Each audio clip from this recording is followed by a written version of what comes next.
Welcome to today's episode, ladies and gents, where it's my pure pleasure to introduce a old pal over here, Philip. Thank you for accepting my invitation, and I look forward to you walking us through the journey from developer to CTO, becoming a CTO. Thanks for having me, Darius. Glad to be here. Philip, I think there are a lot of folks over there who dream of embracing or holding this chair at sea level, but they have a tech stack background to say so, and maybe they're looking at building their career path, and they are exploring ideas of maybe staying and becoming a CTO in a small company or joining a corporation. I think you've seen it all, or at least I think you've seen enough to actually have an educated opinion on this topic. So I would kindly invite you to speak a bit about yourself and let the audience know where you've come from and what was your professional journey so far. Yeah, so I started programming when I was 8, and it's been a passion, and I've been hooked ever since. And I've always known that I'm going to work with technology and with computers. All the professional career orientation tools, quizzes would point me into that direction as well and confirm. And I did that for many years, all throughout high school. I made my first money from this while in 12th grade, and then during university, I started a small agency doing web development work. Um, Building e-commerce websites in 2004 ish, and it's been an ongoing journey through which at some point I realized that I'm also interested in understanding businesses and how they work, and I really enjoyed talking to our customers and looking forward to understanding their problems, and how can technology help with their problems. And I had the opportunity to take on more. I guess it was a little bit of both, push and pull, both opportunity, but also my interest and curiosity to lead projects and be the customer-facing person, which for me as an introvert is a little bit ironic. But what can you do? And I really enjoyed, looking at this as a puzzle and putting all pieces together. Um, who do we have in our team to work with, and who do we have on the other side, the customers? What pain points do they have? And how can we communicate and figure out the best ways to help them and to work together? So I've been doing this, and things happen organically in various companies that I've worked in, under various formal job titles, ranging from senior developer, team lead, managing director, head of operations, CTO a few times. And right now I'm sort of a full-time CTO, but also taking some fractional CTO roles in a few contexts. And yeah. Well, that was very colorful walkthrough. Thank you very much. I think you're one of the lucky ones to actually speak with that had this within them and knew exactly where they were pointing or what they're supposed to do in life. I remember this exploration phase myself, and it took me quite a while, so I wasn't that lucky like you were. But I think a pivotal point was actually you getting invested into client facing and client problems. I think that's self-definitory for the role of a CDO, and I think it's golden that you had a chance to also walk the walk in the trenches first, and then building or sharpening your social skills, which are very vital for this role, by actually hitting the face against the wall, which is the client. And I don't think there's a better teacher when they say no, as clients in general, in helping us sharpen our social skills. Now, what would be from your point of view, the expectations from founders and owners in general? I'm talking especially, think of the guys which are non-IT founders or owners in general from a CTO like you. I think first, it depends, very much depends on the stage of the company. If, for instance, the company, especially if it's not if it's not a tech company or a tech organization, Mm-hmm. but they are using technology more and more, they think and they see technology as an enabler for them. So they first, these type of leaders need someone which can come in and explain things to them, the potential, show how technology could be used to make their organization more efficient, and then start building, either building technology, um, buying technology, integrating technology into existing processes, but also, and this is equally as important, as a CTO, um, my first my first instinct is to always learn about the organization itself, the company, the needs, because it's a lot of times improvements and innovation don't come from, or even efficiency gains don't come from just applying technology. You have to change the way work is being done. So you have to change processes, maybe culture, and then apply technology where it can be a multiplier, an actual multiplier. So I would say, in a nutshell, a CTO should bring a balanced perspective between the business or the whatever the organization's goals and missions is, and guide them through applying, choosing, building, creating technology. Mm-hmm. I do see some resemblance between a CTO and an architect in general, because Hmm. the founders themselves, they have the money, they want to multiply it, they want to reach their ambitious, they want to prove themselves, they want to extrapolate their business, they want to try new verticals. But then comes the architect, and this is for our audience, which is non-IT, to understand. Then comes the architect that says, okay, what money do you have? What do you want to build? What's your mission? What's your vision? And then let's look at what can we do with this building, or how we're going to design this building for maximum efficiency and return on investment. I think. Yeah, absolutely. And good founders have this instinct that they sort of know what they want to achieve or create, but they don't know how to do it. So a CTO, which usually has some architecture, software architecture, system designs background experience, Mhm. so comes in, then creates the plan for this is how we could do it. They know the why and maybe even the what, or sort of the what, but they don't know exactly the how. Yeah, and I think one thin line that differentiates a CTO is versatility in adapting towards how the company is, and in its core and its mission. And I want us to touch a bit about the differences between being a CTO in an outsourcing model, company, agency, right, and being a CTO where we have a product. We either focus on building it, or we have an existing product that needs to go to V2 or V3 because it's no longer able to scale, and it's becoming a pain point for that business. Yeah, good question.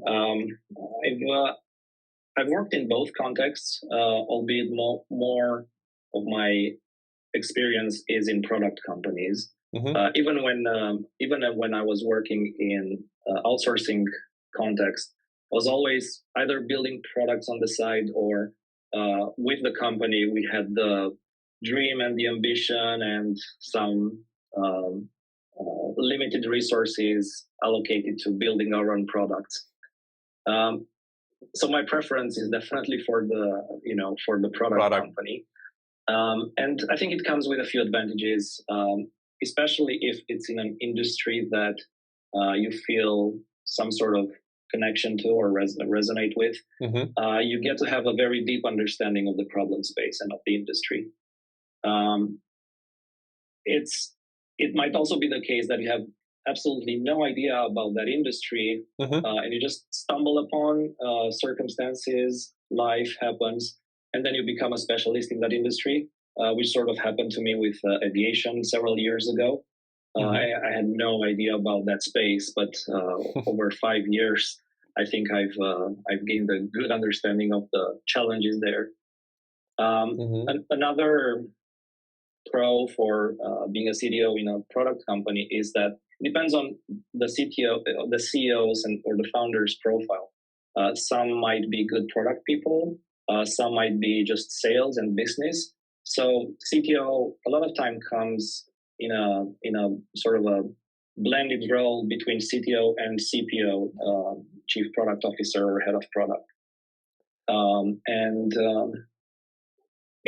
Thinking about the downsides of this or potential cons, and it depends on the personality type for sure, but one can start to lose interest if you spend 5 years focusing on the same set of problems. You start to maybe lose focus, interest. Your mind wanders. Want to do some other things too, and so on. So you might look to diversify, and there's things you can do to balance that. On the other hand, in an outsourcing context, if you have the opportunity and the company gets to a level where it's stable, then you get to spend a lot of time coaching team leads, coaching teams to behave more proactive, being more entrepreneurial, having more of an ownership mindset.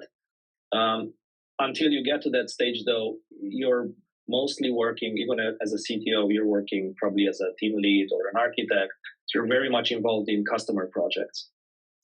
And I think it's also more management focused because it's all about resources and managing time and allocations and priorities and balancing stuff and so on. And I think, the journey is quite similar with other careers in general, but I will talk from management consulting, right, where you start as a junior consultant and as you transition towards a principal or a senior associate or actually becoming a partner in general, you would see that the technical skills you had from the beginning, which were the raw grunt input you can bring to the table, matter less and less, and they get replaced more by the social skills on which you have to emphasize because you have to bring business, you have to manage clients and stakeholders in general. But at the beginning, that's where you start. And I'm actually glad that you've touched this point because very, very few folks understand the fact that there's a transition period into CTOing, right? And that transition period comes from more hands-on resource, internal management oriented before you can actually build a foundation and a team that's running with very little of your bandwidth directly on that until you can actually focus on the more client oriented. And I just want to give out a spoiler, guys. You don't have to be very owner oriented because they're gonna be on your back over there, so you can't escape the owner oriented side of things. That's very thorough and that's very thoughtful, and thank you for sharing that. Well, definitely the transition for me has been one of the most painful parts of becoming, growing into the role. I used to I used to be a full stack developer and designer, so I could build things on my own from 0 to 1 to whatever, and then starting to work with teams. When you take on management responsibilities, you're not the only one that needs to do the work. They talk about you have to delegate and so on, and you have to trust. So bringing in people that you can trust is one of the most important things you can do. But then it's also letting people, work on their own. Take a step back. Don't interrupt them. Trust that they will get the job done. Don't always provide the solution. Maybe ask more questions than offer answers. Things like that. It took me a few years to become comfortable with that and to not feel a constant frustration. It's also because at the end of the day or a week, you look back at what you've done as a in any engineering management roles up to CTO. and it's hard to point to exactly what the results are. It's not like Mm-hmm. you built a feature, launched it, and it works in the product. Um, but it's more you see results in time. I remember one team offsite at the end of the year, 2 years I think into a company, into a startup, and everybody was sharing what their highlights were for the previous year, achievements, and so on. And the only thing I could think of at that point was, half jokingly, was the fact that we're still here, we survived, somehow this worked. I feel like I contributed to that, in part. I think part of the reason why I insisted we have this episode, it's because it is becoming more and more rare for me to meet folks that understand the weight of time in the component of expertise, Philip. So you've mentioned something like, and I think you were a bit harsh about it. You mentioned, it took me quite some time to become the coach or the leader or the manager that I wanted to be. Well, guess what? Everybody sucks at the beginning. Most of us end up, sucking. So the fact that you've actually made progress in time, I think that's, quite kudos to say over there. But I think we live in an era where we're neglecting this time component, right? I'm not saying that some folks, in their 8 hours, 10 hours, within the efficiency, without, quitting smoking, quitting the chit chat, the water cooler, Chinese whispers and everything, they can't progress or do more in those 8 hours. But I think we live in an inflated period of CTOs after 3 years of starting their own company, or CDO by starting their own company, or C-level executives that have zero skin in the game. Do you see this phenomenon also?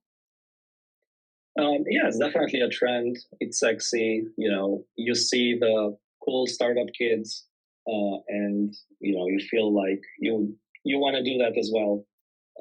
And it's up to a point. I don't think it's a bad thing to want that. Mm-hmm. I would, just complement it with a little more humbleness, maybe. Roger that, but they don't really put that in the job title. So you mentioned something funny about trust. Yeah, I think trust enhances at least by 150% communication, and Mm. brings visibility and clarity. So when you trust someone, from my experience, the work experience is completely different than being thousands of layers and not having visibility and wanting to do more. But how do we design that job ad to bring someone that we can trust? Because you've taken part at maybe hundreds of interviews in which you vetted candidates of being, actually putting their skills where their mouth is, and walking the walk. So what do you have, like a secret sauce over here, some methodology? I actually don't. I guess I started to rely a lot on instincts, and with experience, these get confirmed. Mm-hmm. Um, and the interviews that I used to do, I haven't done a lot of interviewing in the last year or so. But before, um, Mm-hmm. I, I always wanted to focus. So if we were to invite someone for an interview, we already had sort of an idea about their technical skills and capabilities. So I always like to focus on other things, like try to figure out, to draw out what their passion is, what drives people, what motivates people, failures that they might have had, projects that they work on, and they don't have to be related specifically to the job that we are hiring for. And these things, so basically looking for character, Mm-hmm. and that integrity, good work ethics, passion for the craft. Obviously, technical skills as well, but those are much easier to learn, while the other ones don't. So usually, what the I guess sort of a rule or a pattern was that Mm-hmm. almost everybody that I had second thoughts about, and we did end up hiring because of other reasons. They didn't work out. And on the other hand, people that we were very confident about and had a high degree of confidence that they are the right fit, they did work out. And I'm still friends with a lot of them to this day through various companies and movements between various jobs and contexts. And ranging from making offers on the spot, like with my partner, exchanging SMS messages under the table while interviewing the candidate. We should hire him. And it happened. Yeah, But trust and the best thing, or some of the best experiences I've had, were working with a small team, under 10 people, which are all very good at what they do. So that means a very high trust level, good human beings, generous, humble, excellent. And communication doesn't have to be an overhead. It's almost like a shared mind, like a hive mind of sorts. like a common cloud. Yeah. And then it's very hard to, you want to hold on to that as the company grows, and very challenging to do that. You know what? I was just reflecting a bit on my experience with teams that I've formed or grown or built from scratch. Now, I up to a point I had a hard time understanding that not everybody wants to grow, develop, get out of their comfort zone, progress. It was very hard for me, right? Because these are some of the folks that 2 years ago, when we built their career path as a HR director or as a sales director or as a let's say mid manager or team lead or whatever you want to think of in terms of job level, they would say, "Oh wow, I think this is my ambition and this is my plan." And I said, "Well, I think you're gonna be progressing differently in your career, and we can set tasks in a way that you would feel also from a reward and appreciation point of view as being dynamic because you have this hunger, and if you do well the company will do better, and we can all benefit from it." And I saw the difference, the huge difference, and it struck me like lightning between lust and true passion, right? So I have a lust for becoming a CTO, but if you don't have that passion, you're not going to make it in the long run. And because there are ups and downs, you're not going to be just full of roses when you come at the office. So I want you to touch a bit. I want to invite you to touch a bit this part of the things about the ups and downs and the grunt work that needs to be done, the hours in the dark when nobody sees you shine, and yeah. One saying that came to mind when you mentioned lust versus passion, true passion, was that if you have to say it, then it means you're not, or that it's not. Meaning, let's see how this applies to this context. But I sort of would be a little bit suspicious if someone said to me that, my goal is to become a CTO at a large company and do that, whatever. I think that's just an image. It's not necessarily grounded in reality and in the realities of the work.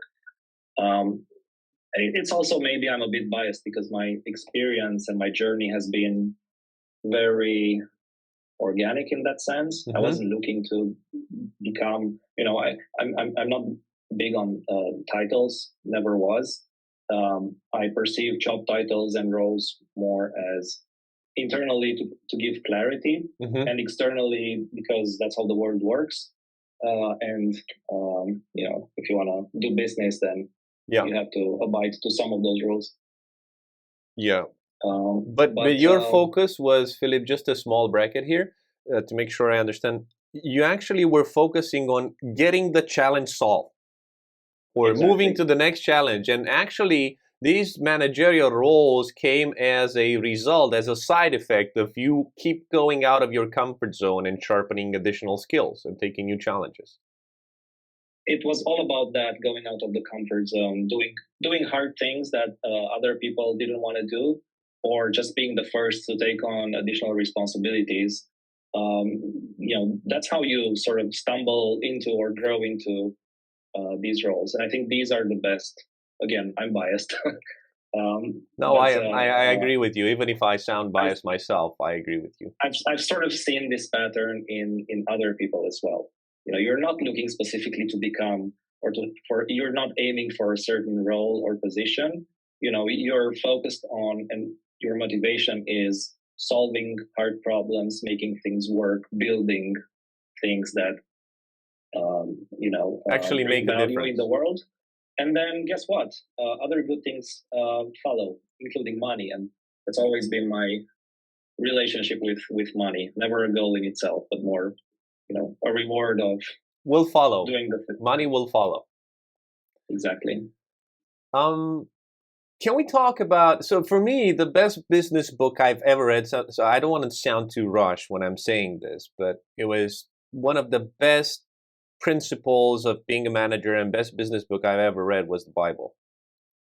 So I don't want you to get me wrong over here. There's a lot of valuable from a philosophical, religious point of view, but there are a lot of key lessons over there in terms of how to do business, how to behave with others, how to think, how to be ethics, how to, not step over dead bodies and so on and so forth. And what goes around comes around. And do you think some of these Christian values have helped you in becoming a better leader?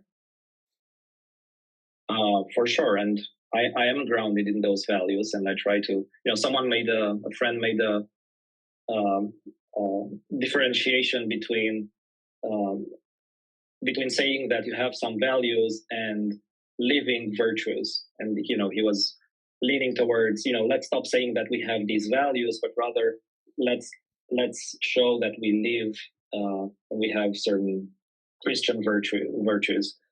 And I took that to heart. So for me, the way this manifests is being focused on the people that I work with for beneficiaries, and then aligning everything else around that. And this is deeply rooted in my beliefs, and Towards the yeah, Christian philosophy and what the Christian heritage is itself. Okay, got it. exactly.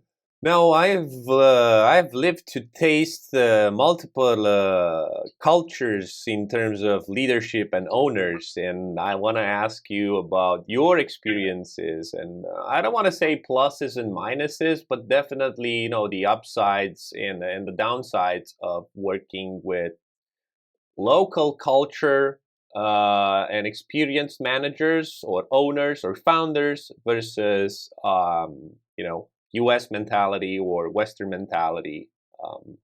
So, what was your experience over here?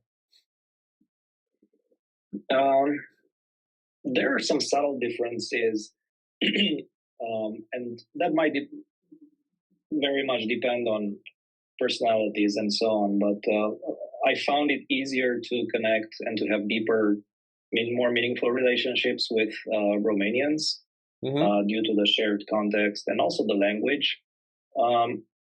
But having said that, I also have and had great relationships with foreign founders and owners, which are based on trust and mutual appreciation and also clarity. What is that we're doing here? What are the expectations on both sides?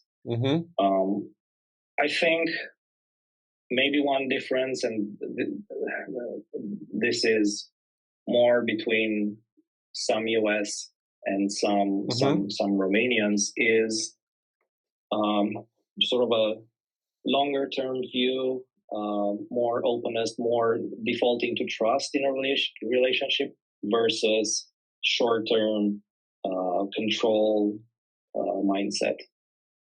Yeah, but I think we have to also look at history and the reminiscences of communism and the educational background and what happened in Eastern Europe in general to understand why the mentality is so different over here. Yeah. Definitely, myself, I might be a bit of an outlier on this because I'm, my wife says I'm I'm too naive about people sometimes, because I believe people are inherently good, and I want to believe that. And I trust by default, and then work backwards from there. And you know, this caused some friction with Romanian business partners and people, and sometimes I was having these thoughts that maybe I was born in the wrong country, because I from this perspective and with this mindset, I'm a lot more aligned with the U.S. mindset. But having said that, there are all types of people everywhere, so I would stay away and Yeah, generally it's not a stay stereotype. It's not a stay away from stereotype. generalizing Yeah. so much. Yeah.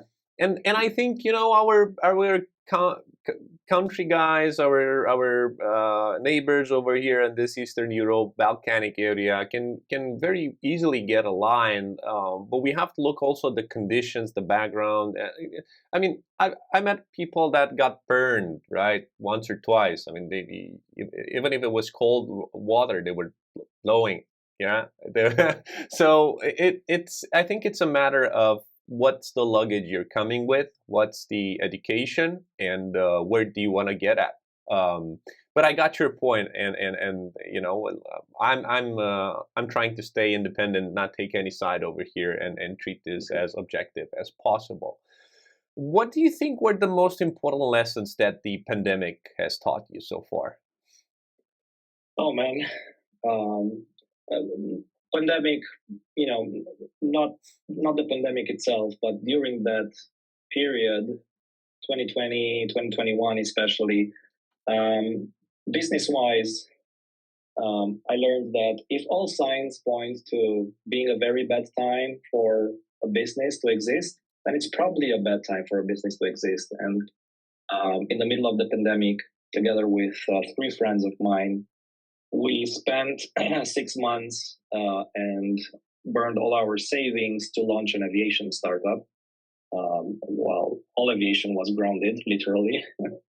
Wow. So that was a good lesson. And I think personally, which is by far the most important one, I think I got to decouple my personal identity from my professional career and my professional uh, identity. It used to be pretty tangled together. Mm-hmm. And back then, this was a very painful process, for which I'm extremely grateful now when looking back. And the way it happened is that, after failing to launch the startup and failing uh, to sign any consulting contracts for several months after that, I was essentially unemployed for maybe 7 months or so. Applying to jobs, nobody answering back. It was quite a low point through which you start to ask deep questions. And And I gotta interrupt you a bit. Sorry, because I think I don't want us to move from this. Please hold your thought. Um, you know what? I think it is important, especially for leaders. But if everybody can do it, then that's even better. But especially for others that have people under them, to understand that each day it's a new crisis, right? If we look back in history, you would see economic crisis from every 50 years to 100 years. You would hear of a major health crisis like once in a century. And it left some marks, but it was something that it became a Teflon uh, case study afterwards for the humanity. But nowadays, you just wake up and you have a career crisis, you have a midlife crisis, you have a financial crisis, you have a health crisis, you have a family crisis. So God knows, I think crisis is something we have to eat for breakfast, and we just have to develop a tolerance over there to digest it easier. But I think what you went through, it's one of the most, it's a double-edged sword over there. Definitely, it tastes like poison, but eventually will become honey. But Do you think you would have been the same person today if you wouldn't have went through this low point? I wouldn't call it a low point, but through this tough "who am I" kind of experience. Definitely not. Although I think it would have happened at some point, maybe through a different crash and burn. I felt like, you know, I felt like it was the best thing that could happen to me, frankly. Mm-hmm. And it helped me, decoupling my identity from my professional um, career meant that I stopped drawing value from what I'm doing as a professional. Uh, Stopped drawing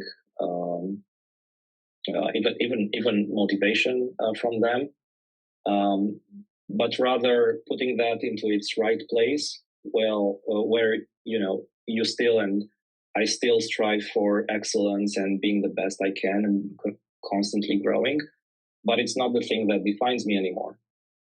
Because what happened to me was that I wasn't doing anything. I wasn't, professing anything, and somehow I still felt alive and valuable, and I felt taken care of by God during times Yeah. through which we had no income and three small kids and all of that. So it was a great privilege to have that happen and to help me realign things in my life. Center my life on the things that are actually important and I believe in putting everything into its rightful place. And it's still a journey. It's not a one-time thing, but it had to be very intense then because I think I was very far off from what I should be or what I strive to be. Basically, it was a recompense, right?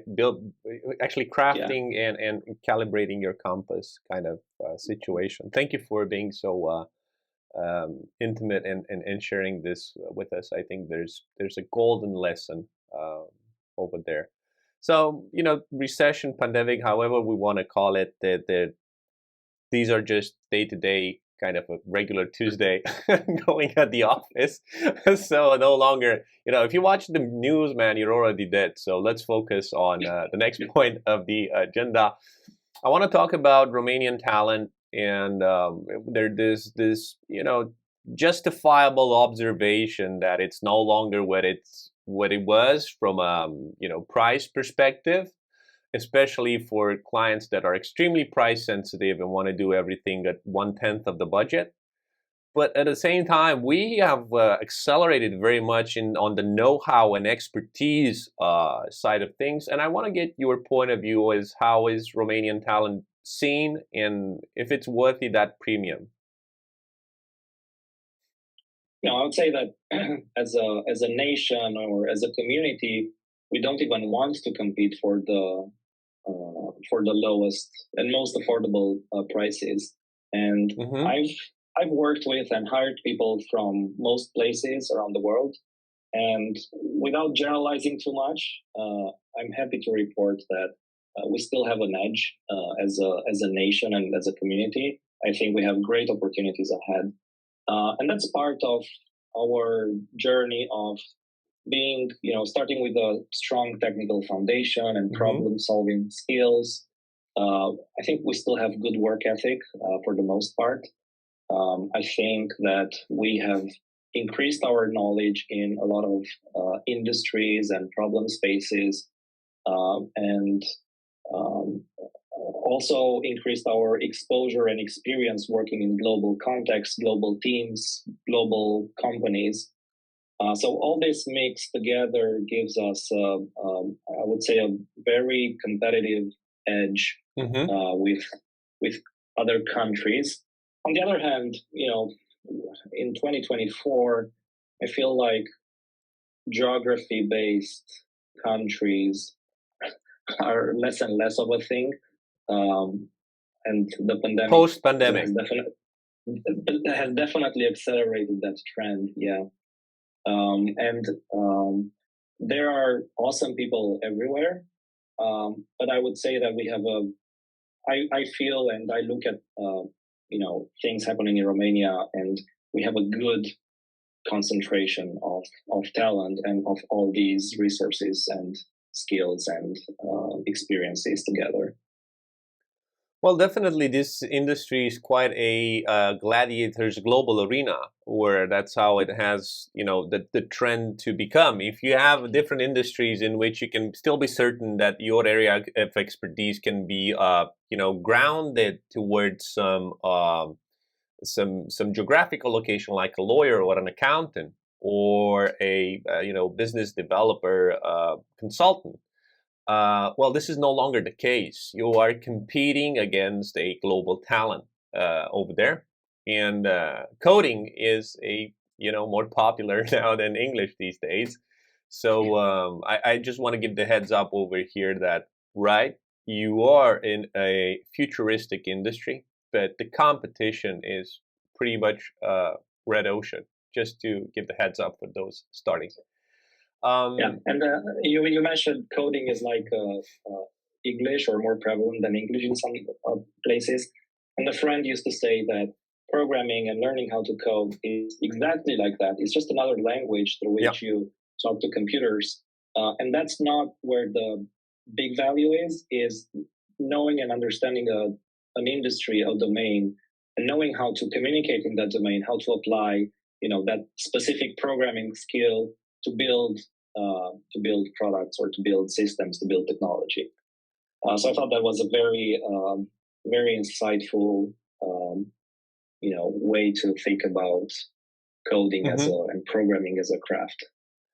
And I had the chance in life to actually hold a management executive chair as a non IT person in a software development agency, and I think the quicker you will never speak the same language, or it will be very hard to speak the same language. But the sooner you make an effort to understand the methodologies, the way those folks actually work, think, act, their respect for you, it's gonna be higher, and their acceptance of you with the added value you have to bring to that table will be completely different, as opposed to going over there and start dictating terms. That's the approach I had, and that it was a very positive result. But what I'm very fond of this industry and working with folks like you, for example, Philip, is that you communicate. For someone that writes code, communication gets to become that way, efficient, highly efficient. And it has to be said once, one line, and the team has to understand where they have to pick up. Now, when I've actually discovered this, I fell in love with industry and said, "Oh, okay, this is where I want to be, because here people don't talk a lot but say a lot." So that was a bit of sharing from my experience over here. Lately, Philip, I came to realize that there are certain industries that are becoming en vogue. And right now, you are activating in one of them through this digitalization process. And more VCs are pumping money. There's a lot of money out there for digital investments and digitalizations in general, and building digital products. And I think there are two of them that I would like to touch with you. One of them is healthcare, and the other one is education. And could you please share some insights with us of how you see things over here? Yeah, there seems to be a pattern in industries that are highly regulated. They're also the biggest laggards in terms of technology adoption. And I've had that experience before. I've in aviation, and you would think that aviation is very advanced, while it is very much not so. And back in 2015, 18, 20,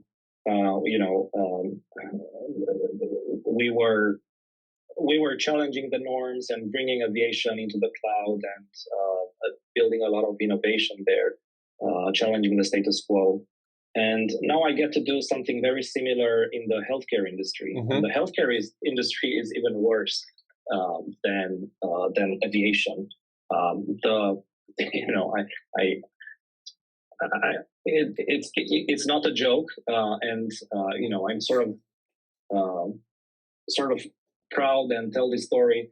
When I first joined Troy, which is a U.S. healthcare startup, one of the first things I built with a team and released was a notification mechanism where we would notify pharmacies and stakeholders when certain things happened. And we obviously notify them through email, but also through fax, because fax is the number one communication channel in healthcare.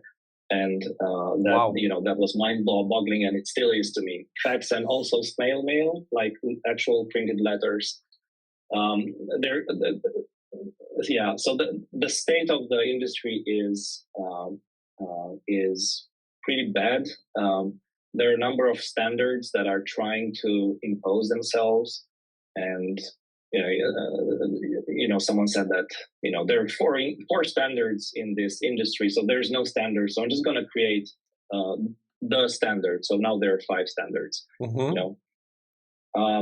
There's definitely a lot of hope that AI will transform healthcare, and there's been great advances on that front that we've seen in the last year, but they've been going on for several years. But now, for the first time, it starts to become, more tangible, that it can do things and be useful. I'm talking about,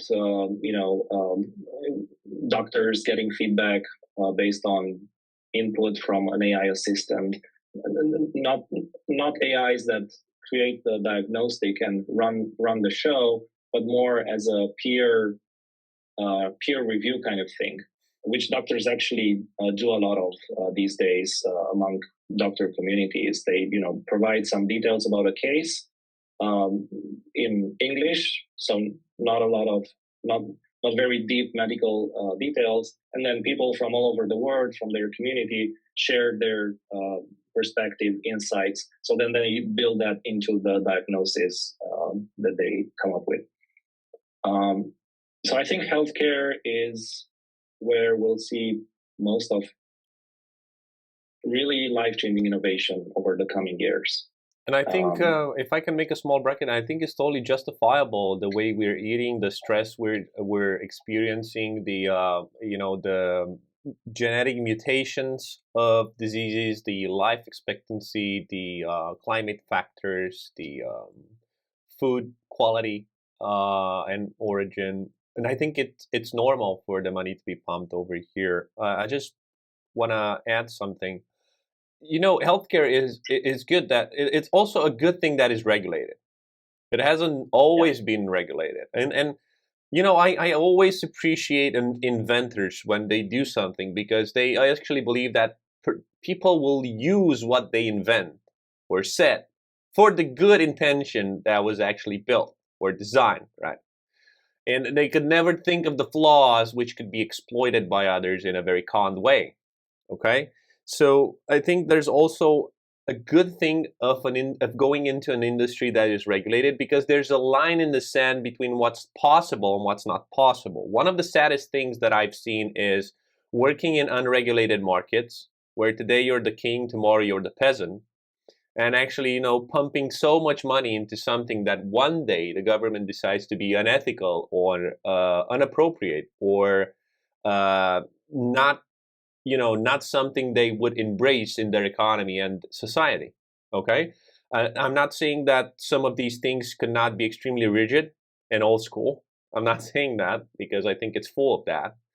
But I think some regulations sometimes can be better than no regulation. I mean, that's my point of view. Yeah, and a regulated market also means that it's really hard to enter in. Mm-hmm. It's harder to create companies. It's harder to get to a revenue stage, or harder, and also takes a lot more time.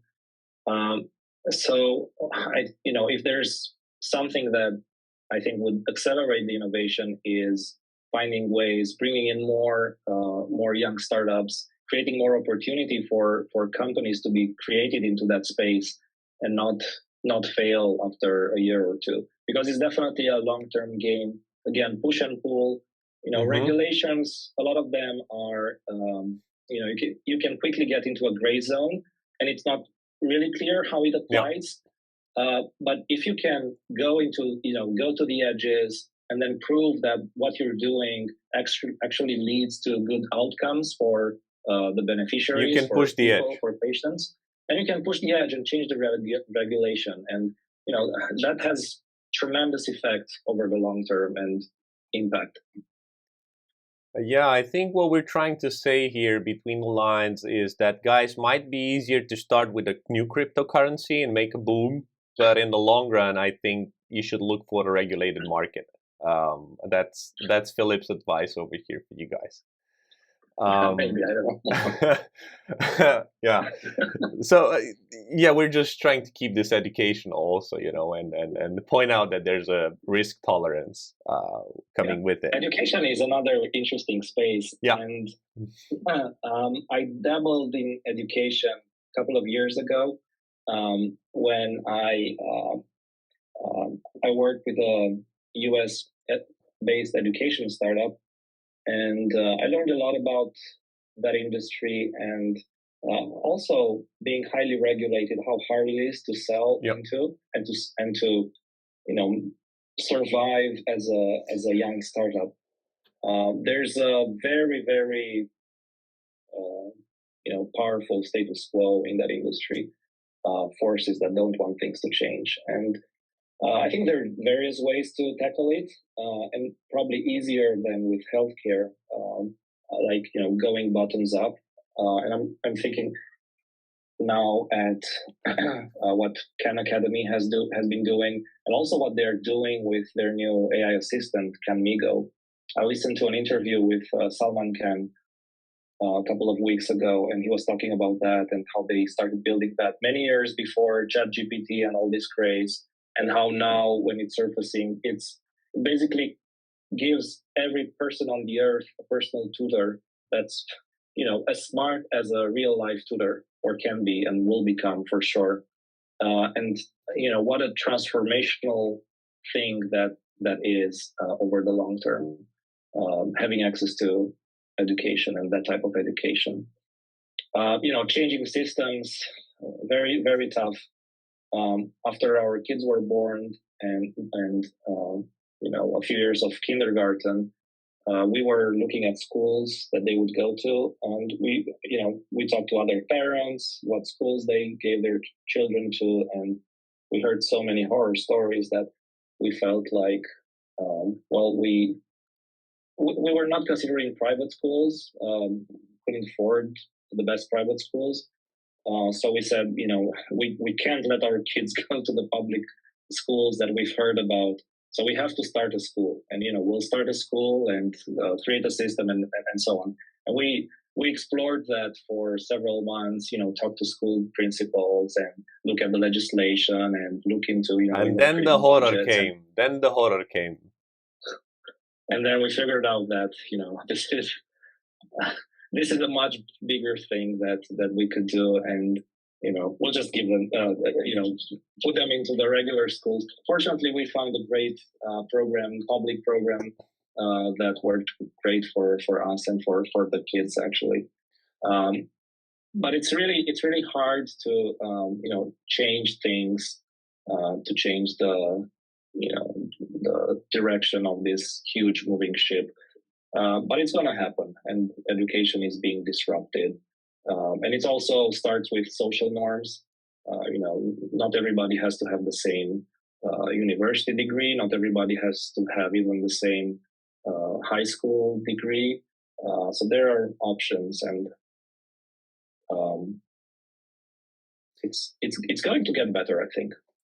You know what? I'm an optimist. Yeah, as a former teacher in British schools overseas, what struck me quite hard was the fact that their education was actually focusing on building a citizen, an independent citizen that would be able to take decisions about right and wrong.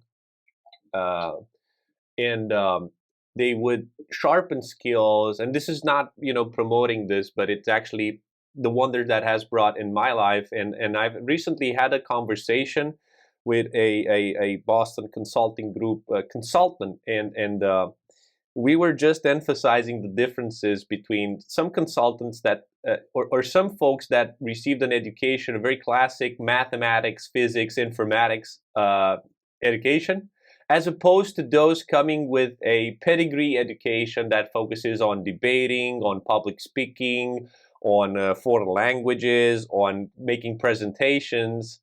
And We ended up with the conclusion that it was funny because the British candidates, they weren't very good at numbers at all, but they would know how to speak so passionate about those numbers that we would actually listen to their slide.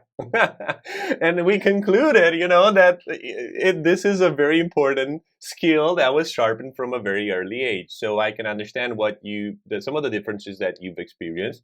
At the same time, I understood why you had to sunk that thought with respect to opening a private school.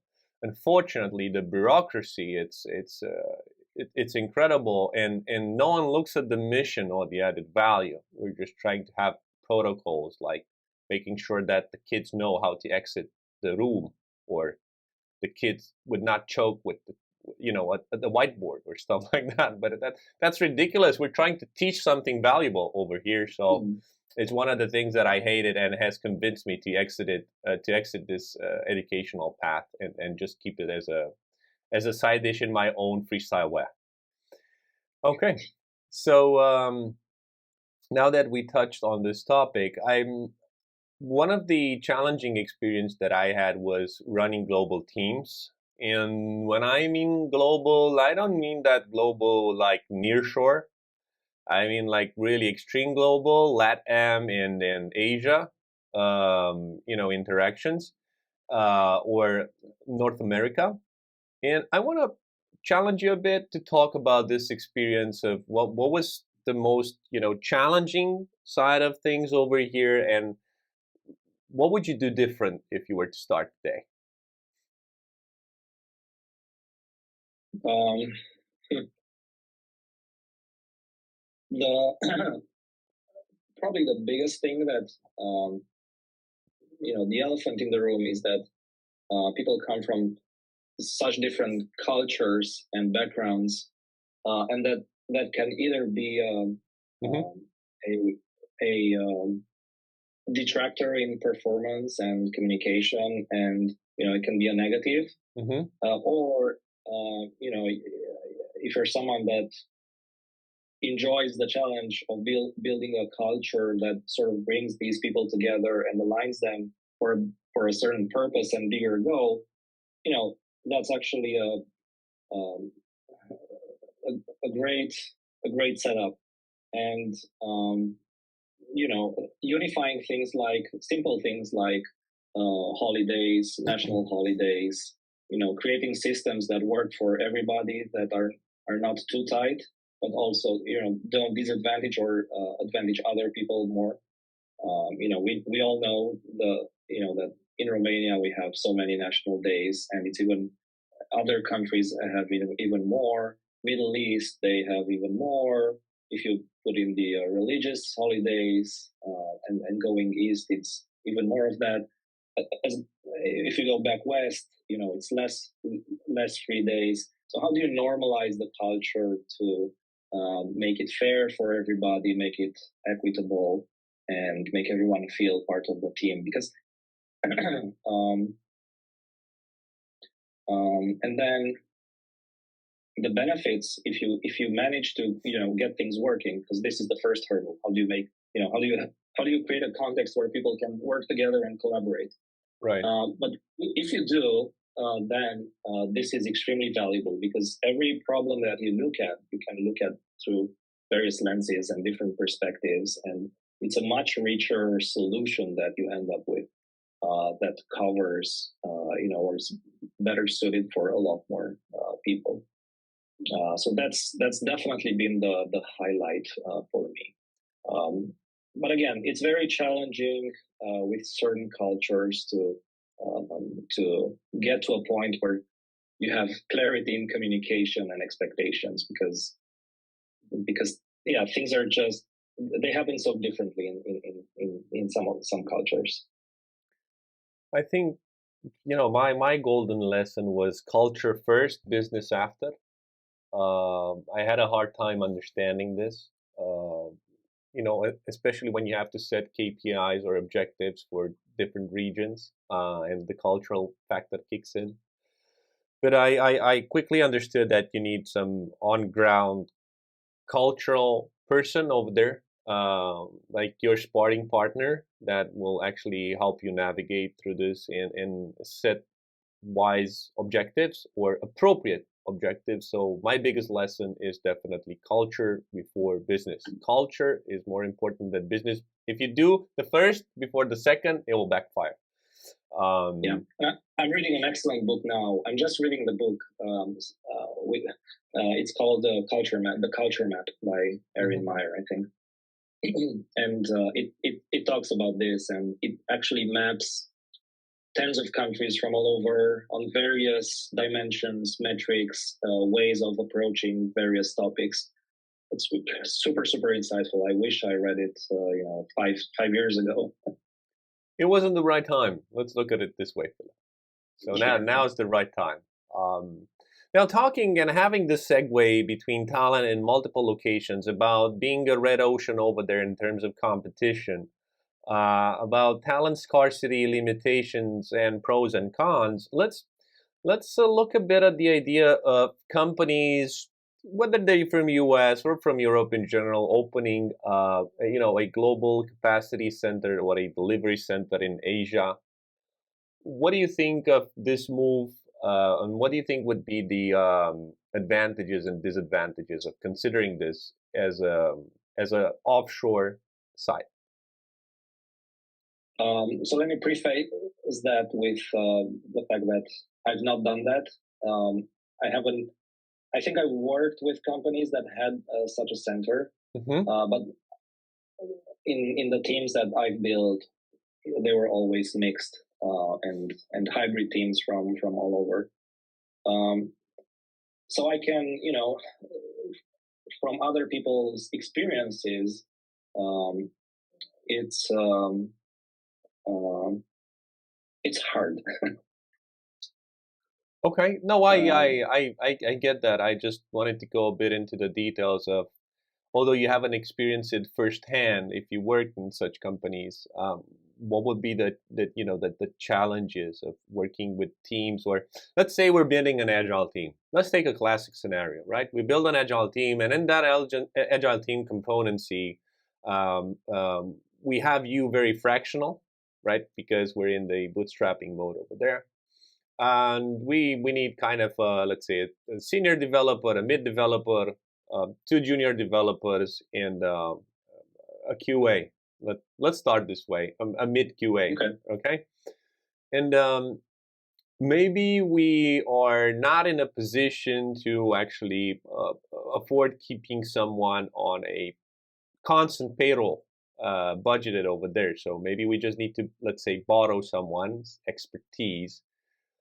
So before even considering of opening a capacity center or a delivery center in Asia, what would be the pros and cons of actually considering blending in with some talent or some expertise from there for our agile team? Yeah, I guess it depends on what you're looking to optimize for. If you're selling into that market, it might be different than just a delivery center, but everything else is somewhere in the West. Mm-hmm. And let's go with the latter. Let's say we're not building a global company that's selling Yeah, into that market. Um, and in that case, it's more about cost optimization, but also broadening the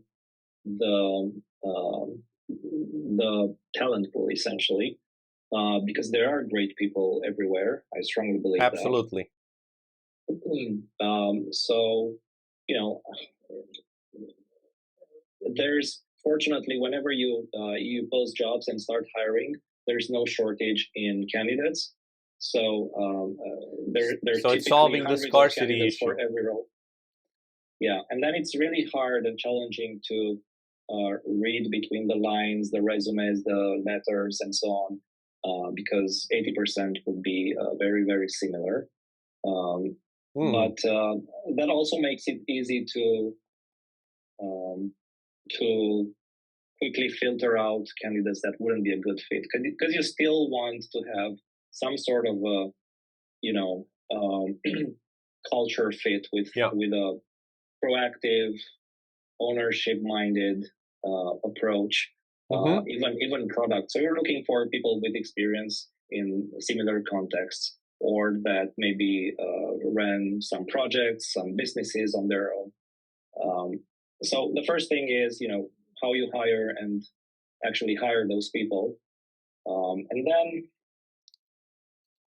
um, I put a lot of emphasis in being very clear in about how we work, what are all the expectations, the systems, the processes, generally the culture, the balance between the culture and the processes of how work gets done. Um, so try to immerse every employee into that shared understanding of how it is that we're working.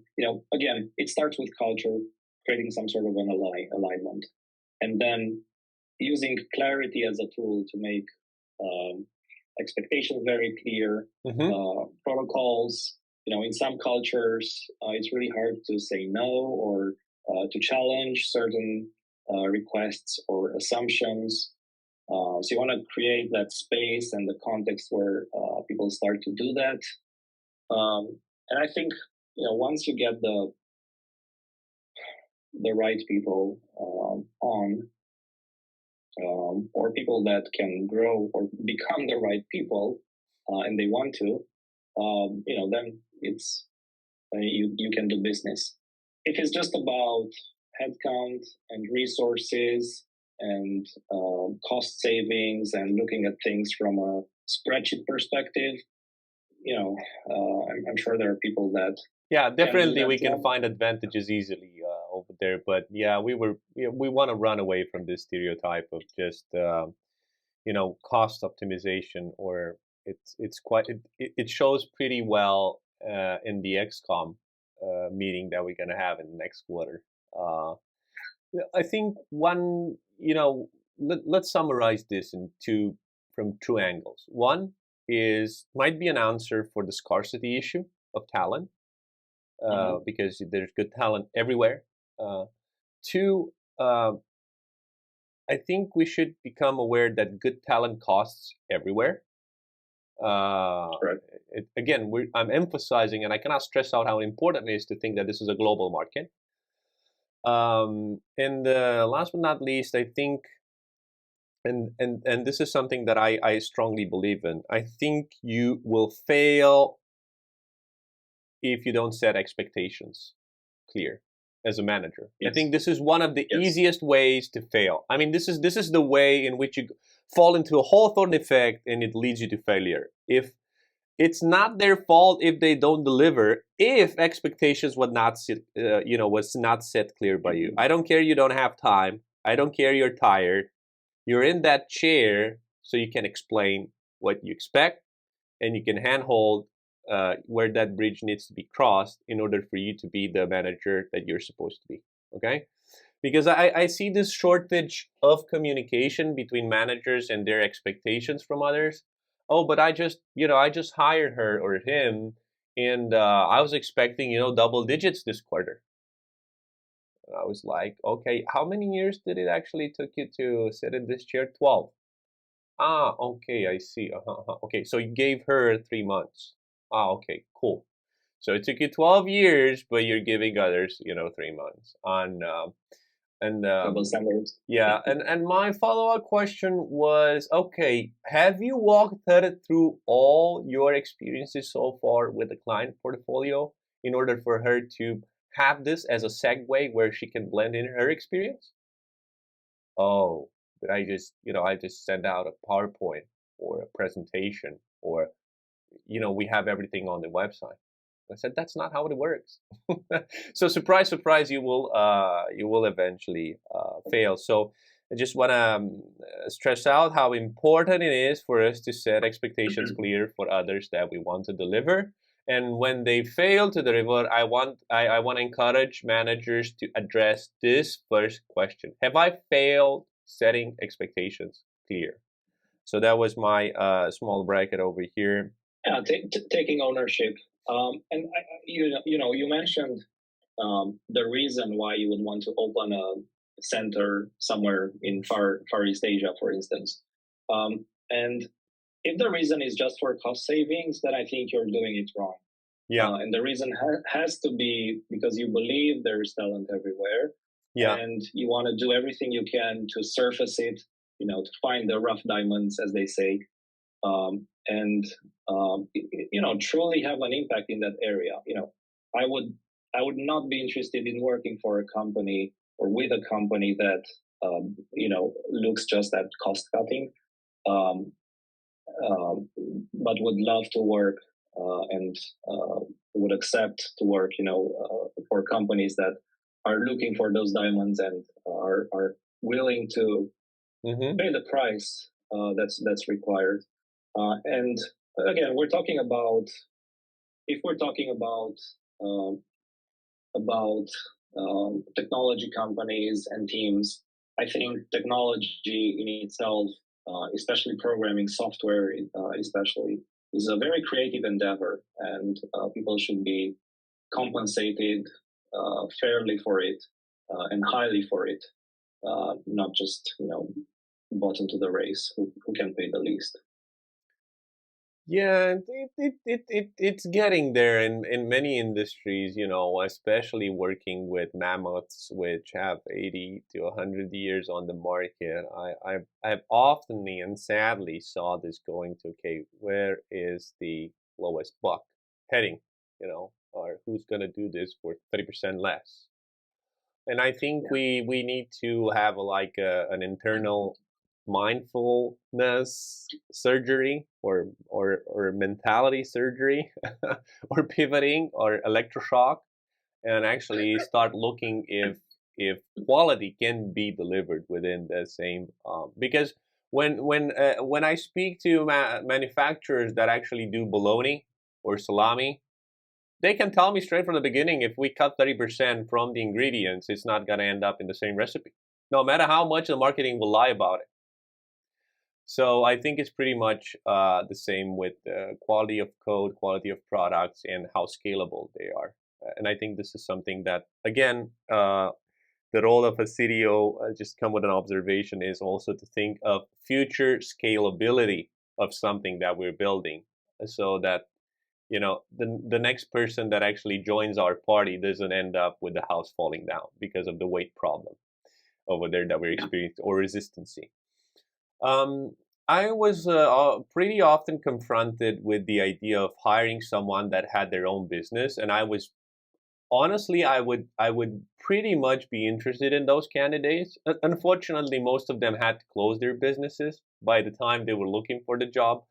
But I was seeing a lot of value in this, in what they have learned, and I've always told them that I see an MBA in your resume. I don't see a failure. I see a very expensive MBA, especially from a sentimental point of view.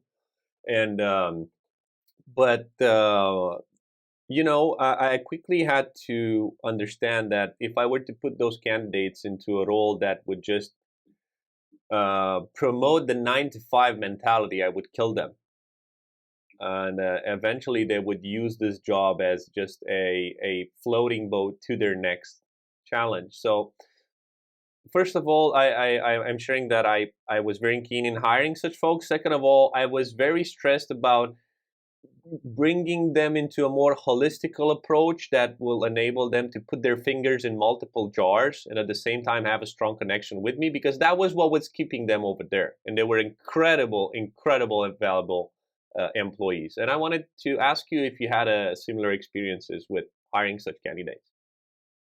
Absolutely. And these were the sparks that I was always looking for.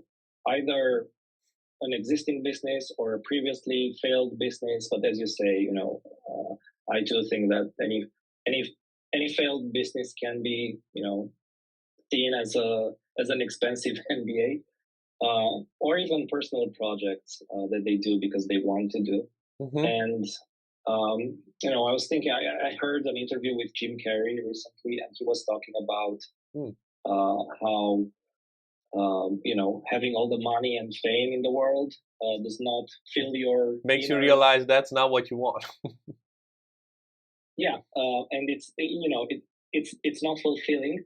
And he said, I wish um, everybody would have a lot of money and uh, get quicker to the realization that money will not fill the emptiness you feel inside, and it's not the solution for that. And I would say similarly, as a very stretched analogy, if someone has an entrepreneurial experience, uh, or even volunteering, NGO work, projects, anything Absolutely. of that Yeah. sort, that experience will make them a much better, employee, part of the team, Hmm. colleague, in whatever role they're in, and they will require a lot less supervision, if none at all. More like, this is the direction we're working. Help us figure it out. And those are the types of people I personally prefer to work with. Not everybody has that chance or has that experience, and it's not it's definitely not a binary filter, but Yeah. it's a huge plus if it exists. Got it. So, folks, look at their failed business or their short business journey as an MBA and try to put that to work in your business. Those will be very Yeah, valuable candidates. I mean, even the conversation, when you're interviewing them, it's such a Yeah. rich conversation about those previous experiences that you get to learn so much about that person. Yeah, I agree. I felt the same way. Now, Philip, you've seen journeys from startup to having series of investments maybe, or having higher budgets, or money being pumped in a subsidiary, or from bootstrapping to Series A, so on and so forth. And I think one of the pivotal questions is I was surprised to see, talking with about 40 or 50 entrepreneurs, that their answer would be, I'm gonna think what I'm gonna do with the money after I have the money. And I told them it's extremely odd to plan for money that you don't have, but I think you should have a plan even with the money that you don't have yet. And I wanted to check with you, what would be the zones or the areas or the directions in which we would invest if we would actually get beyond the startup phase. Okay. Well, I'm personally very passionate about the next generation of entrepreneurs and founders and supporting them. So I'm thinking about and looking at ways to deploy capital. Mm-hmm. The best ones for me are angel investing and mentoring startups. You know, once you once you once you gain financial independence and your financial stability does not depend on the work that you do every day, this creates tremendous flexibility and options for how you want to spend your time. I definitely don't believe in retirement. I do believe in changing the pace, maybe exploring new ideas, exploring new projects, and supporting others to get further than you've ever gotten. I definitely see my retiring period as teaching.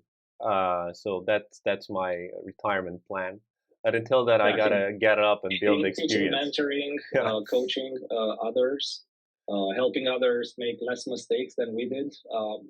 Those are the things that I'm also looking forward to, and trying to do a little bit now as well. got it.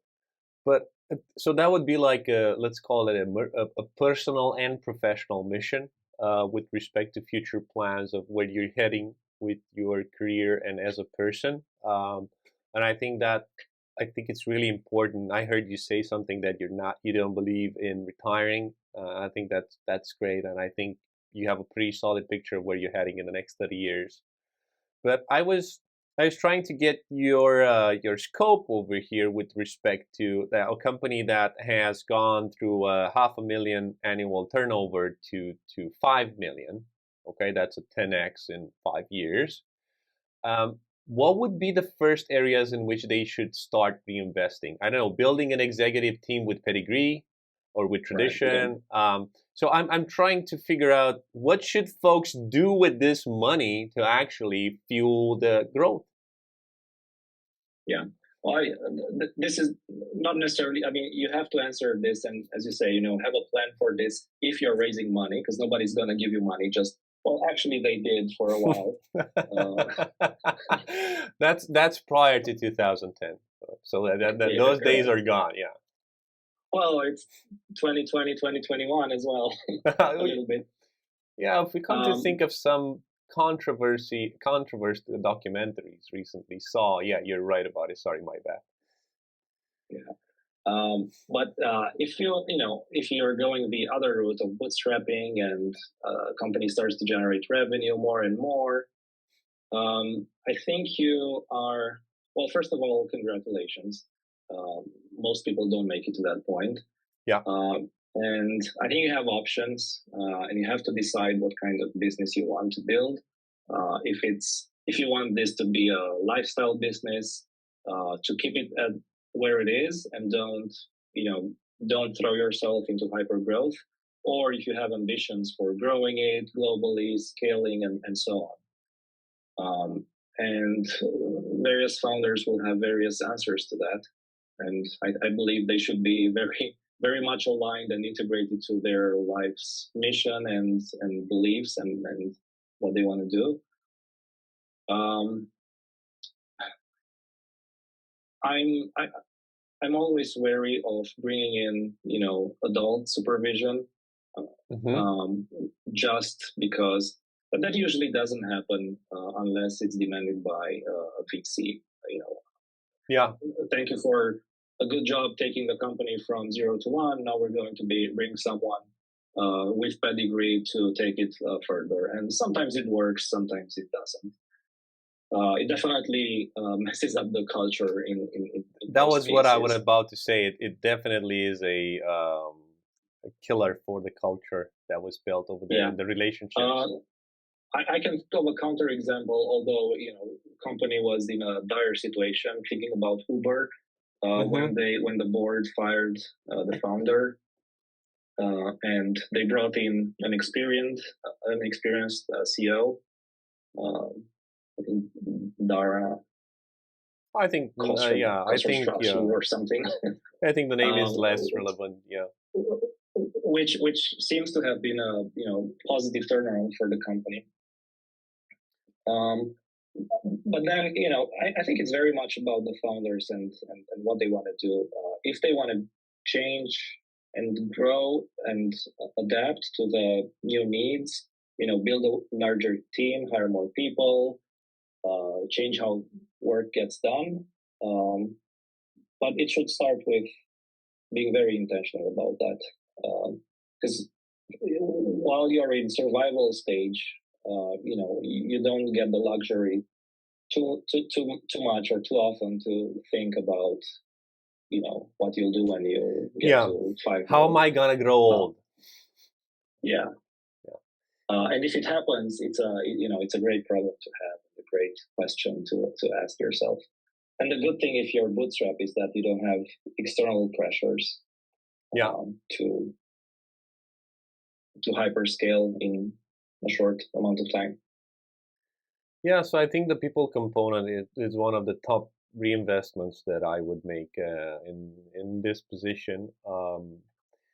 I think we underestimate the vital component that people are in general by going from X to 5X or 10X. It can be seen as something random, but it isn't. And I think there are many situations when someone that is just a mid developer or someone that has started working with you because has shared the vision has brought a pivotal component over there that actually disrupted the entire revenue flow. So you should look back a bit of connecting the dots, how you got there, and who are the folks that actually helped you get there. Um, if if you were to give a word of advice for new developers on how to avoid becoming vanilla type developers and actually standing out and being seen by savvy folks like you and accelerating on climbing the ladder, what would be some of the tips you would give them?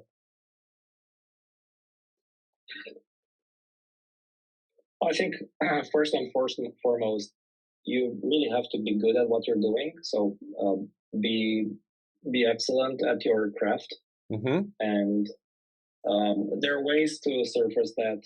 Um, there are ways to promote that, to go out and sell yourself.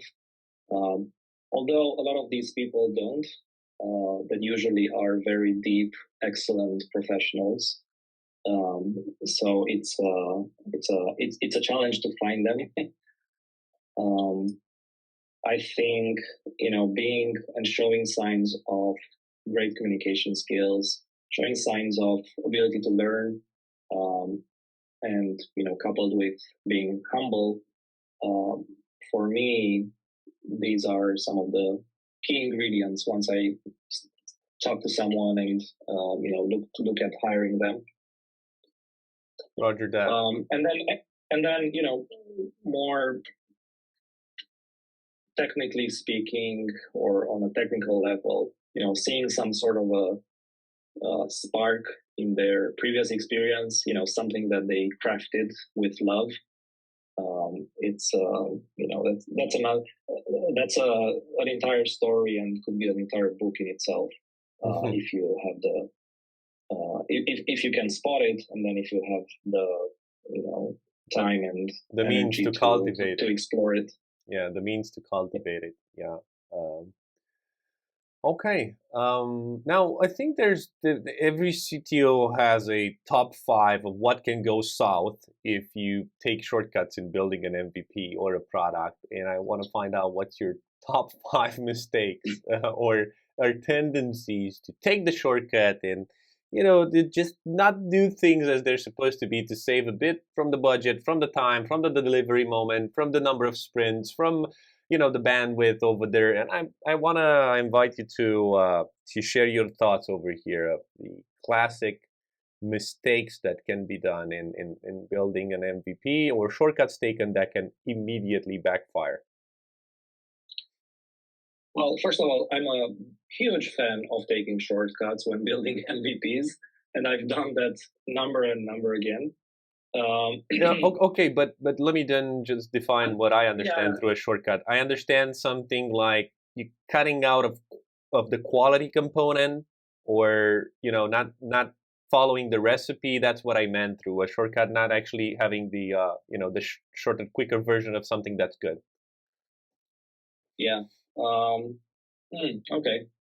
Because I was going to talk about, or what came to mind was, shortcuts that were actually good and, very much Hmm. aware of, that we're taking them, and this will create some pains and debt down the line, but now they will get us through the next stage. And those I'm all in favor for. And, those are the type of shortcuts that are usually discussed and decided together. We'll do this because. Uh, and the thing that I've done the most with this is, with new projects, in order to build confidence early with customers or users, usually with customers, we would create, interactive prototypes, dummy data driven applications that are just soft shells, maybe even using a template purchased with $50 from Theme Forest, and just Yeah, duct tape a everything white together. label product. Yeah, and it shows early progress. It's great, and then internally, then that you have to build all the actual stuff, and but it creates some good positive loops and feedback. So can I I'm trying to think summarize about this? I'm sorry shortcuts. to Yeah. interrupt you, Philip. Can I summarize this as doing the exploratory exercise or the research of how you can do this with less budget before going into overspending for an MVP, where it's not necessarily? Can I summarize it that way? Uh, yeah, that's also one of the reasons why this could be this strategy could be put in Mm-hmm. place. Okay, so Yeah. let's not overspend over there if it's not entirely necessary. Anything else you would add on? Um, I mean, I've had the privilege to work with some amazing people, Mm-hmm. and I don't, nothing comes to mind in terms of shortcuts that we took in order to because we didn't know better, or Yeah, sure sometimes, but that's not a shortcut. You just build things in a certain way based on the information exactly. and the context you have, and you also want to balance that with going too much in the other extreme, which is over engineering, which is a tendency that technologists can have. So Which is as sometimes, in order, toxic as the one we mentioned earlier, right? yeah, exactly. I mean, you can over engineer things. Make something work for 1 million transactions per second, but you've not even launched, and Yeah, you'll probably, if things go well, which there's a short chance of going well, maybe you get there in 5 years or 10 years. So it's fine to go back and refactor and change rather than build something that's overly complex and super engineered from the get-go. So then you try to compensate against that by taking shortcuts or doing things mm-hmm. in a simpler way.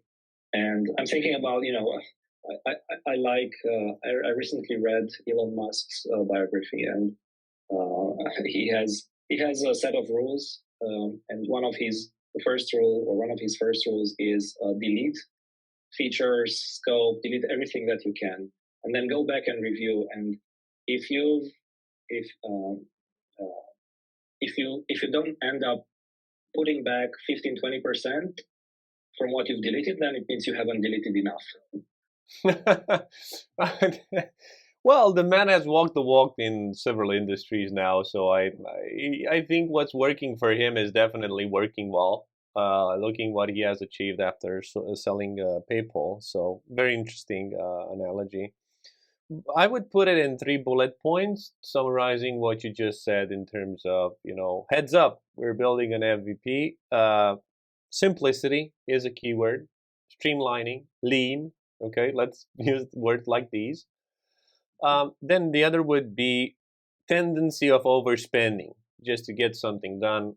Second, question yourself once, twice, thrice if that could be solved with a white label product or just a presentation there for the minimum interaction that's needed to show someone that's financing that how this will work.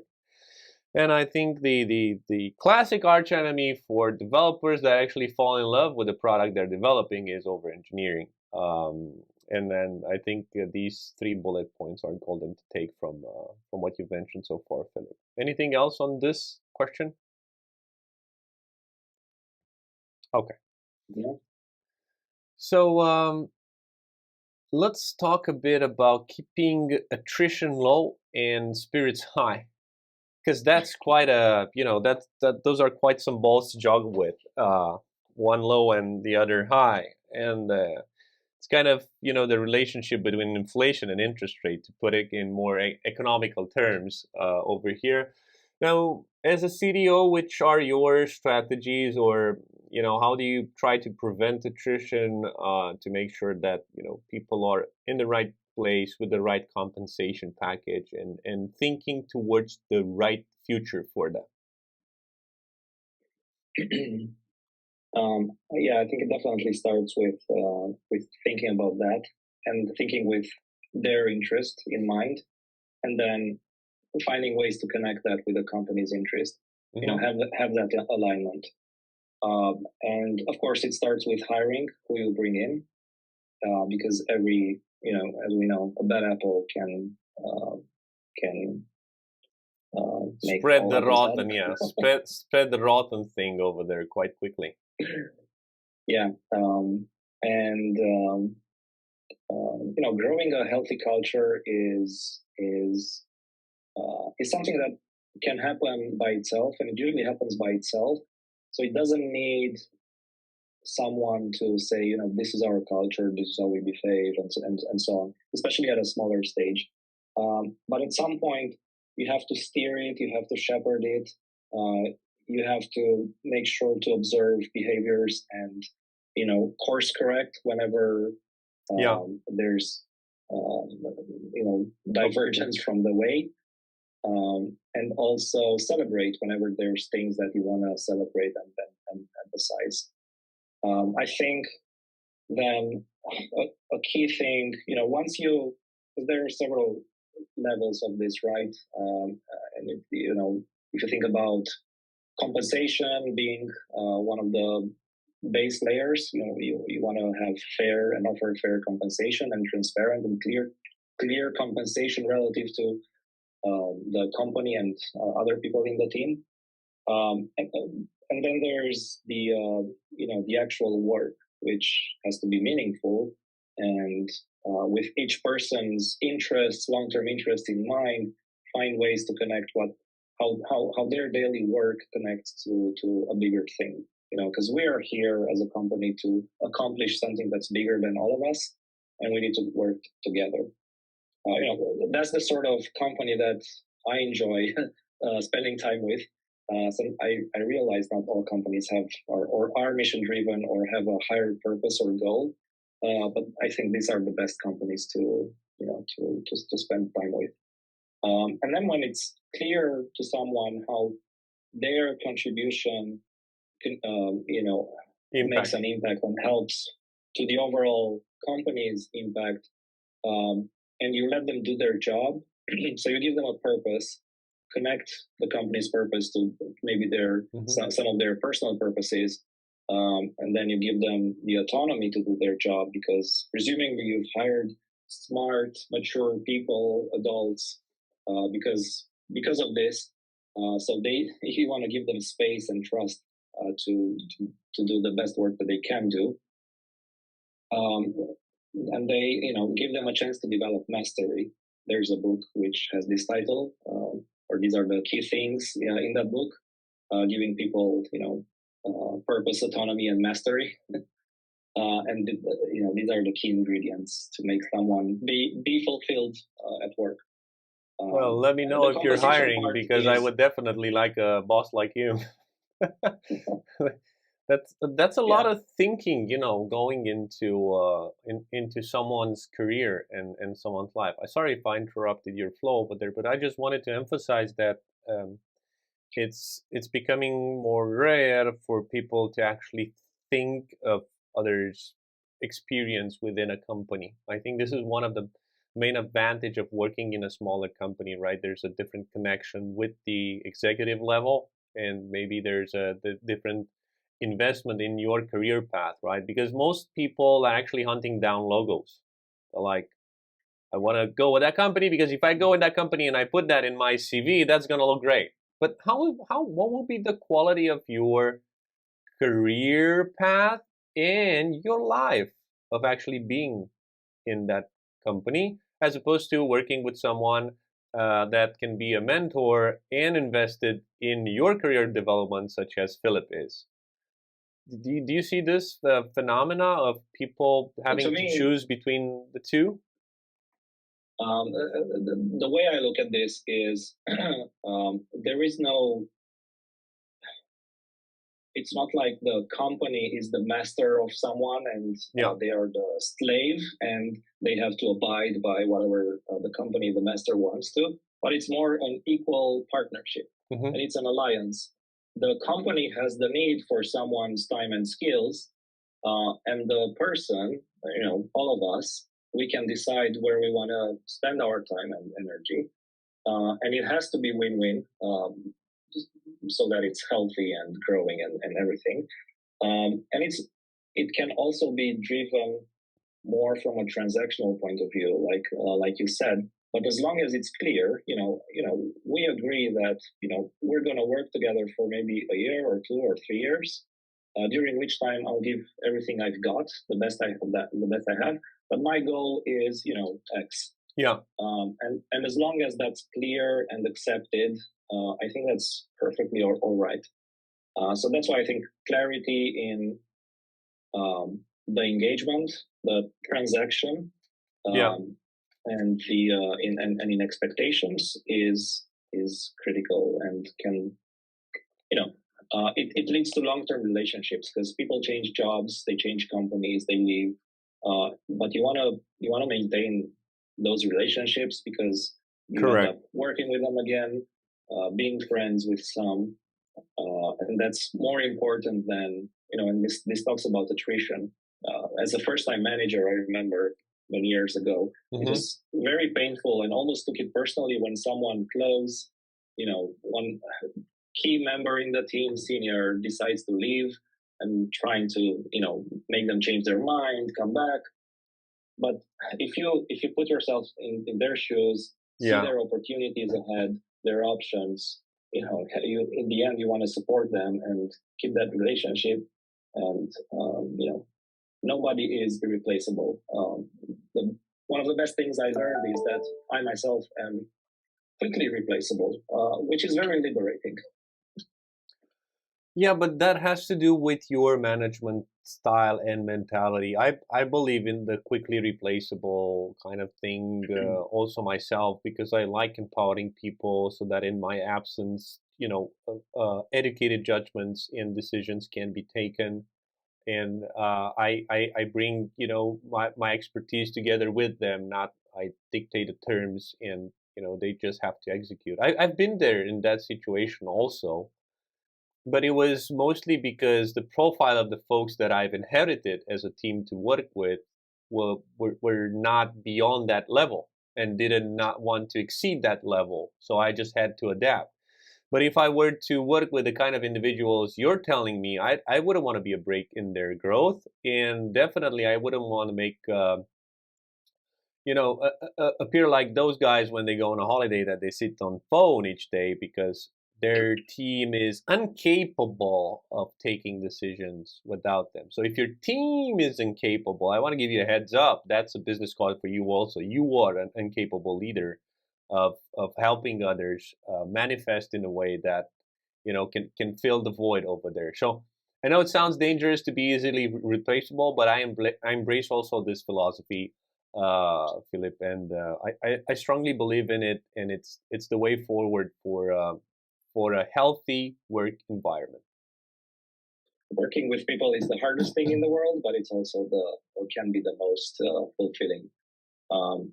And um, I think it's worth it. And there's a saying about the three levels of management. Um, First level, easiest one is you inherit a team and a project that is going well, and you just have to continue. The next level of difficulty is when you have to start something from scratch, when you just build things, then bring people together, but it's a clean slate. And the hardest thing by far is to save a project that moves fast toward the wall, or a team that is dysfunctional, and try to turn it around. But it's also where the biggest satisfaction is, if you manage to do that. So I would say most of my life was B and C, and I exited when it was A. So basically, as an interim GM, myself, I really think it's time for me to exit when things are just going as a status quo. There's a plan, there's talent, there's money, there's everything.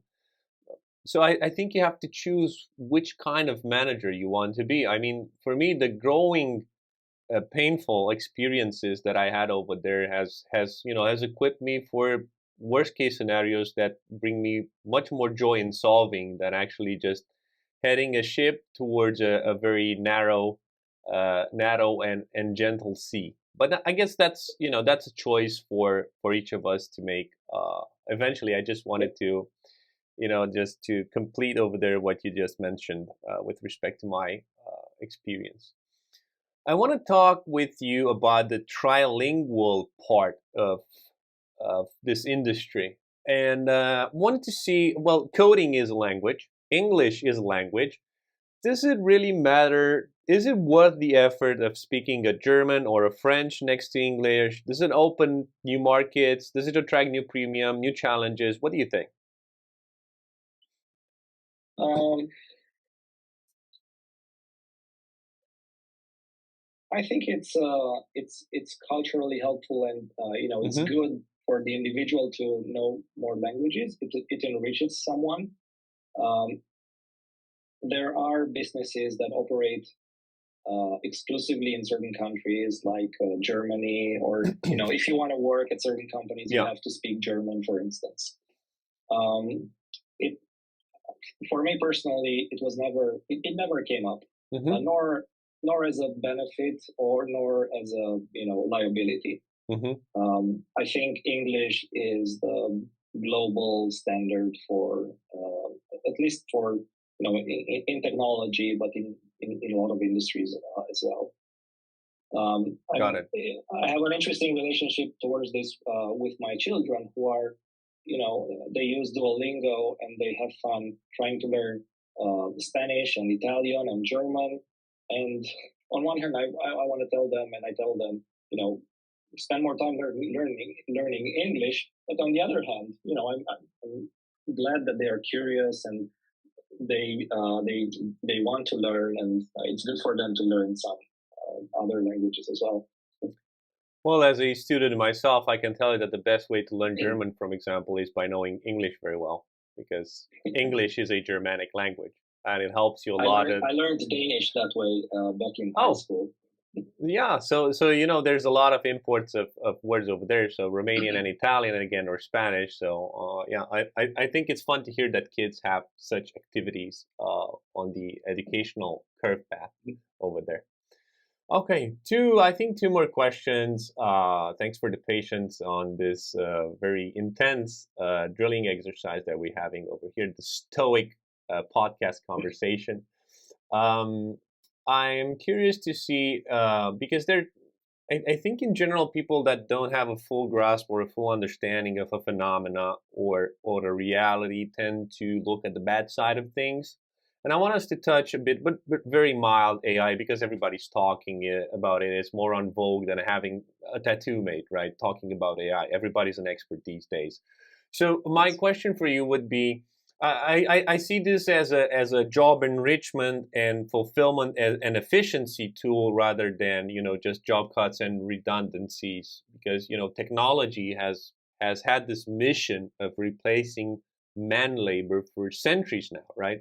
It's not just happened today. But I'm talking with software development agencies, and they're experiencing a boost in productivity because they're using these AI tools in their work. And I wanted to see how you see things and how you feel the pulse over here. Yeah, it's definitely an important shift, and an inflection point, as a lot of people are observing and saying. And I'm an optimist, also from an historical point of view, Hmm. like looking back at the various big shifts, um, but even more recently, like 60 years ago, or even actually 80 years ago, but 80 years ago, in 60% of the jobs from 80 years ago don't exist anymore. And I think you can come even closer. And new jobs have been created. A lot more value. I think almost exponential growth has been created. I think if we don't blow ourselves up as a as a species, um, things have a good chance of getting better in terms of uh, technology creating additional value that doesn't exist. My tendency is to look at things with a positive sum approach. Um, sure, some jobs will go away, but a lot more will be created, and a lot more value can be created with the use of technology. Yeah. So I'm not scared. Um, Although I think it will be a few challenging years because things are definitely moving much faster this time. And people will need to adapt a lot faster, learn more skills, and gain more knowledge faster. And it also poses big questions for countries, educational systems, and so on. How do we prepare the next generation, at least so they can pay our pensions, if nothing else? Well, I wouldn't get my hopes high with respect to the pension. I would I know, me strongly neither. advise you to start saving for your, well, but since both of us or neither of us are actually retiring, we don't need to worry about pension, right? Yeah, it's a So, non-problem. yeah, okay, cool.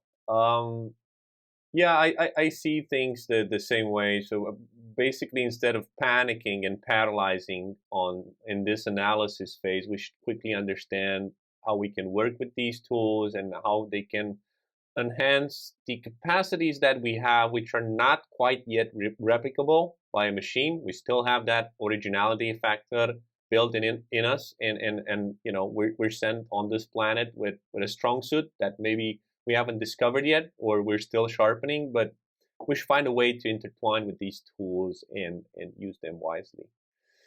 Okay, my last question for you would be about synergies between C-level executives.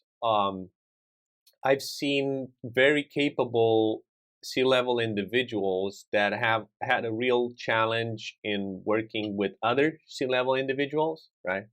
And if you don't have the synergy between the chief sales officer, the chief technology officer, the chief operations officer, and the chief executive officer, I'm just thinking mildly over here of, let's say, 5 million annual revenue kind of software development agency with an own product.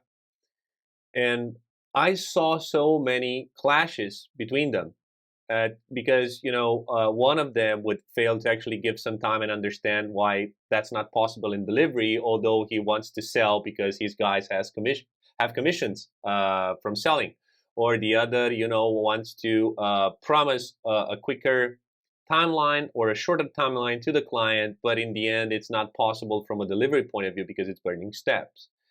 And what do you think would build synergies in general, or how would you advise C-level folks to build a relationship between them so that everything is linear and fluid? It usually starts um, with trust. If there's no trust, then find ways to rebuild the trust. If the trust has been completely broken, then probably things are not going to work out, and someone needs to step down. Yeah. But if let's say that there is a trust foundation, there's no critical ethics integrity violation, and it's just we're having a hard time working together or understanding each other. Then the challenge is, okay, let's work through it. Let's understand each other better. Empathy. Let's express our expectations and discuss about our expectations. Have difficult conversations, and the sooner you do that in a company's life cycle, the better. I've experienced postponing hard conversations, but they always have to happen at some point and get to happen. And the more you wait, the difficult they are. And there's a lot more at stake. So if there's no good alignment initially, then have to do the hard thing and get to some sort of a mutual understanding. Because you also have to understand that if it's not good for you, it's probably not good for the other person. But this also comes down to empathy, having empathy for the other person. Got it. Again, I think we stressed out quite a few times in this episode how important is the component of trust and communication. These two simple ingredients make a whole of a difference into the way a company is heading, operating, and even developing. Thank you for sharing your knowledge today, Philip. It's been a pleasure sparring with you on this topic, and thank you for giving us insights on how to become a CDO eventually. Thank you for very deep questions and a great conversation, and looking forward to more. Appreciate it.